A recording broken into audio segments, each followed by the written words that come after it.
আসসালামু আলাইকুম রহমতুল্লাহি ওবারাকাতু।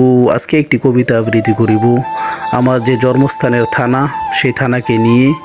তো কবিতাটি লিখেছেন আমার এক ত্রিশালেরই বোন সানজিদা আক্তার মুক্তা, তিনি লিখেছেন কবিতাটি। তো এই কবিতাটি আমি আজকে আবৃত্তি করিব। তো আমাদের প্রিয় ত্রিশাল থানাটি পড়েছে, এটি প্রিয় ত্রিশাল থানাটি হলো ময়মনসিংহের আন্ডারে। তো কবিতাটির নাম হলো প্রিয় ত্রিশাল। কবিতাটি লিখেছেন সানজিদা আক্তার মুক্তা, তিনি আমাদের ত্রিশালের একজন বোন। তো কবিতাটি আবৃত্তি করতেছি।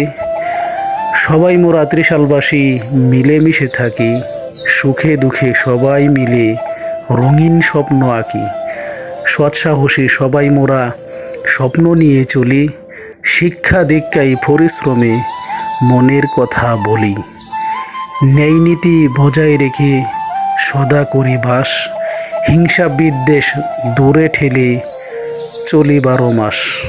আমাদের প্রিয় ত্রিশাল থানাকে নিয়ে এত সুন্দর একটি কবিতা আমাদের মাঝে উপহার দেওয়ার জন্য সানজিদা আক্তার মুক্তা আপুকে অসংখ্য ধন্যবাদ এবং মোবারকবাদ। আমি এই কবিতাটি আবৃত্তি করেছি সৌদি আরব মদিনা থেকে। তো আপুর কাছে আরও আমরা প্রত্যাশা করি এই ধরনের ভালো ভালো কবিতা আমাদের দেশ নিয়ে, আমাদের জন্মভূমি নিয়ে, আমাদের মাতৃভূমি নিয়ে ভালো ভালো কবিতা আমাদের মাঝে উপহার দিক, সেই আশাই রইলাম। আসসালামু আলাইকুম রহমতুল্লাহ বারকাত।